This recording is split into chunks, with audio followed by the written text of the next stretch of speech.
Matapos masibak sa pwesto, naglahad ng saloobin si Coach Chito Victorero kasama ang pahayag tungkol kay William Navarro. Hiling naman ni Coach Tim Cone, sana ay tapos na ang usapin sa kontrata ni QMB sa Gilas, Pilipinas. At si Miss Erica D ng SBP, ibinalik kay Coach Tim Cone ang magiging kapalaran ni QMB sa pambansang kupunan.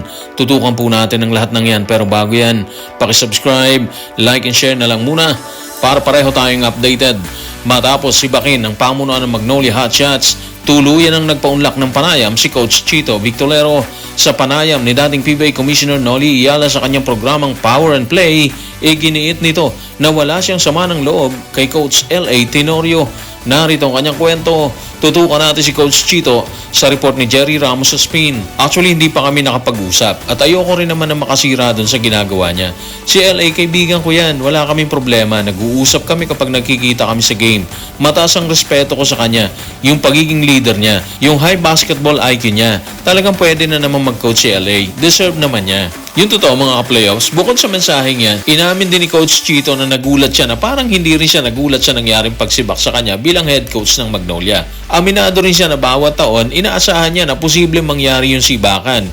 At ayon din sa kanya, handa raw naman siya sakaling ganun yung nangyari or mangyari. And ngayon, eto na sila, nangyari na yung iniisip lang niya dati, di ba? So para sa kanya siguro is oras na para mag-move on, bagamat inamin din niya na pamilya ang turing niya sa Magnolia. Dahil dyan, hangad din umano niya ang tagumpay ng koponan sa hinaharap kahit wala na siya doon. Bukod sa kanyang mga tinurang yan mga ka-playoffs, hindi rin niya pinaligtas yung usapin tungkol kay William Navarro. Kung matatandaan natin, kaagad ding umalis si William Navarro sa kupunan para tanggapin ang alok overseas. Ayon kay Coach Chito, kinuha niya umano si William Navarro dahil gusto niya magkaroon na isang player na mas bata at nasa peak ng kanyang karera. Yung kaya din umanong maglaro ng ilang posisyon at makakasabay kay Save Lucero at Ian Sanggalang. Dagdag pa niya, sakaling makuha umano niya yung player na yon, nakalaunan si William Navarro nga yung nakuha niya, mangangailangan na lang umano sila ng dalawang guard na pwede raw nilang kuhanin sa draft. Sa kasamaang palad, hindi na natili si Navarro na ayon din kay Coach Chito, hindi niya alam na hindi magtatagal sa Magnolia ang kinuha niyang player na dapat makakatuwang ng ilang players niya para maging maayos ang team. Sa madaling salita mga ka-playoffs, nabulaga siya ni William Navarro sa ganung aspeto. Masakit pero yun ang totoo, di ba? Akala niya kasi makakatulong sa kanya pero kalaunan, sasakit pala ulo niya doon. Kung tila nabulaga si Coach Chito Victorero sa pag-alis ni William Navarro sa kupunan ng Magnolia, sinagot naman ni Coach Tim Cone ng issue tungkol kay Quintin Millora Brown. Matatandaan kumalat ang ulat na umano'y inaalok ng SBP si QMB ng kontrata para sa Gilas, Pilipinas. Kaya nang makausap ng Inquirer, ito ang naging sagot ng mentor ng Gilas. Tutukan natin si Coach Tim sa report ni Romel Fertes Jr. na Inquirer. Hindi ako kasali dyan pero umaasa akong ayos na yan. Si Executive Director Erica D ng SBP ang may alam tungkol sa mga kontrata. So read between the lines mga ka-playoff, sabi nga nila, di ba? Sobrang obvious na umaasa talaga siyang maisasama niya sa hanay si QMB.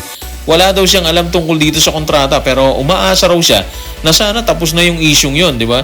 Ganun kabigat yung pangangailangan nila kay QMB na kailan lang kinumpirma ng FIBA na local player na siya, hindi naturalized katulad ng nauna nilang hatol. Dahil dito sa mga pahayag natin ni Coach Tim Cone, posibleng makita na natin si QMB sa World Cup qualifiers na magsisimula ngayon Nobyembre. Mabibigat ang mga kalaban dito kaya kakailanganin talaga ng Gilas ang kanyang presensya, yung presensya ni QMB, lalo na at kulang na kulang sila sa height. Of course, posible andyan na rin si Kai Soto pero hinala natin na mas magiging maingat yan pagpasok niya sa team. Kakagaling lang niya kasi sa injury kaya normal na mag-ingat talaga yan sa simula, di ba? Magandang makita to kasi kung mananatili si Junmar Fajardo, apat silang laki na pwedeng sandalan ni Coach Tim Cone sa gitna sa kanilang kampanya dito sa World Cup qualifiers. Andyan si AJ Edu, si Kai Soto, si Junmar, and of course karagdagan si QMB. Kulang na lang sa kanila yung may dibdib sa pagtira sa labas, di ba? Yung consistent sa shooting niya. Sana makabuo si Coach Tim ng matitinding outside shooters para pantapat ng Gilas sa mga kalaban nila. Yun ang wala sila dun eh.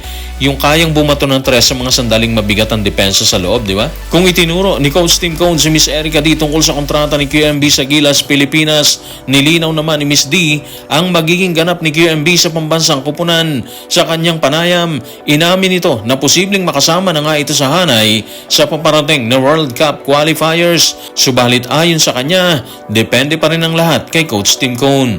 Narito ang kanyang paglalahad. Tutukan natin si Miss Erica D sa report ni Romel Fertas Jr. na Inquirer. Ang World Cup qualifiers ang susunod na torneo sa kalendaryo natin, di ba?